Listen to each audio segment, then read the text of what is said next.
Hey, are you setting deadlines that you are not keeping? Well, join me right now. Stop that scroll and let's take a look at how you can set realistic deadlines that you will actually keep.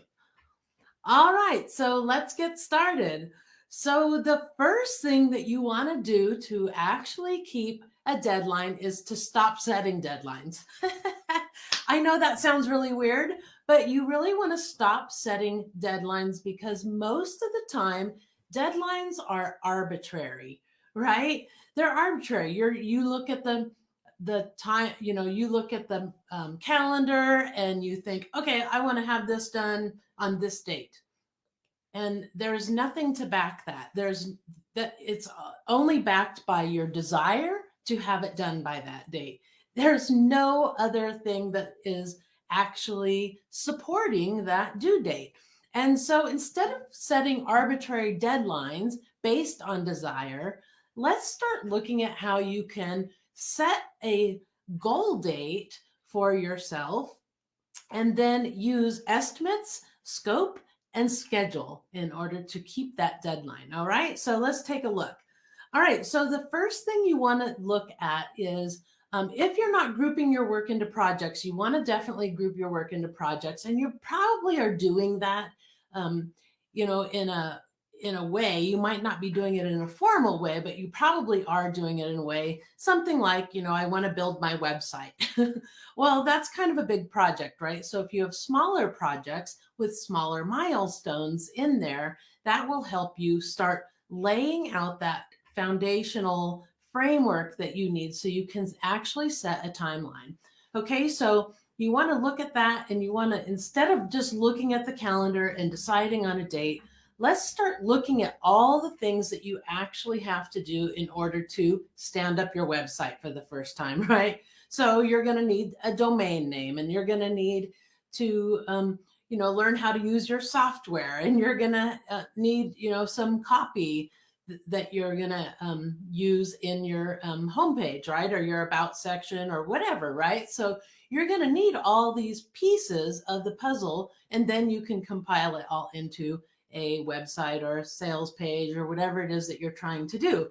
But as you look at those components, let's break them down into milestones first, so that you can more easily focus in on one milestone at a time. For example, like writing sales copy for a sales page.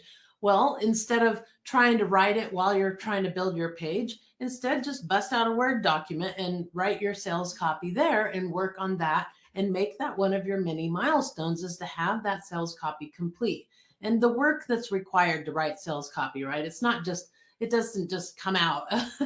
You have to actually work at it and do some searching and research, and all the things that you have to do to make it a good sales page, right? And so now that you have things broken out into a milestone, like learning the software, you might have some trainings that you have to do in order to learn your software, or you'll have some research to do or something like that. And then writing the sales copy, finding the images, all those different things that you need to do in order to create your first website, and your domain, and learning how all that works as well. And so now that you have those little milestones, you can start breaking those milestones down into smaller and smaller tasks. Now, once you get those tasks, you can actually start to see like how long these tasks are going to take, right? And you can use the breadbox method. I like the breadbox method. Is this task going to take longer than an hour or shorter than an hour, about an hour, right? Is it bigger than a bread box, right? So if it's going to be longer than 1 hour, then look, is it going to be longer than 2? Is it going to be longer than 3 hours? Is it going to be longer than 4 hours?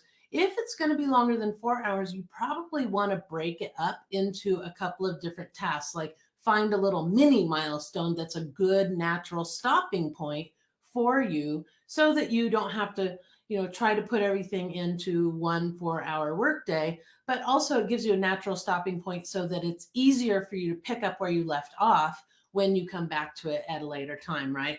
So now you've got those tasks, and you're estimating them, and you're figuring out how long each of those items is going to take. But you also need to look at your schedule.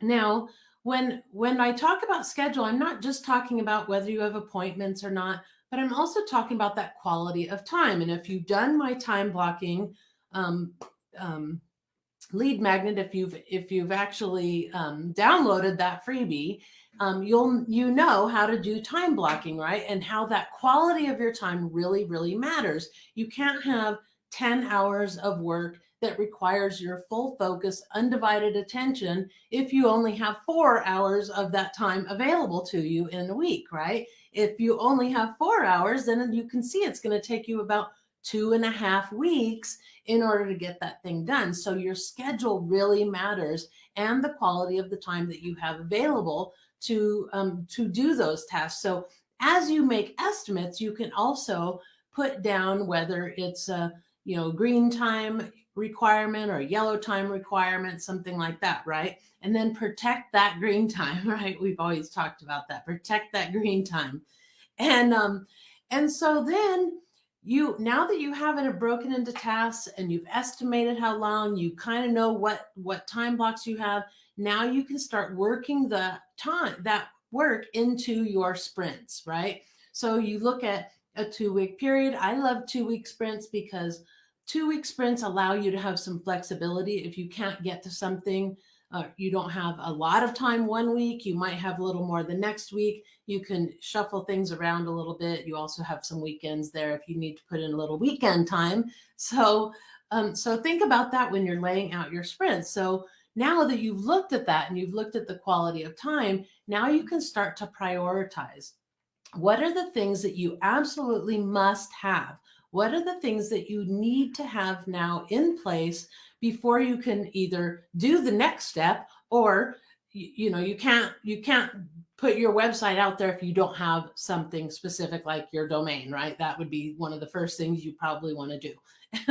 and then you can actually prioritize by should have as well. So must have, should have, could have, and then won't have at this time. And now won't have at this time comes in real handy if you have a project that you have to work over multiple sprints, right? Because you can say, well, this sprint, these are the must haves and the should haves. Here's a could have if I have a little bit of time, but I'm not going to do this thing until the following sprint or a sprint after that.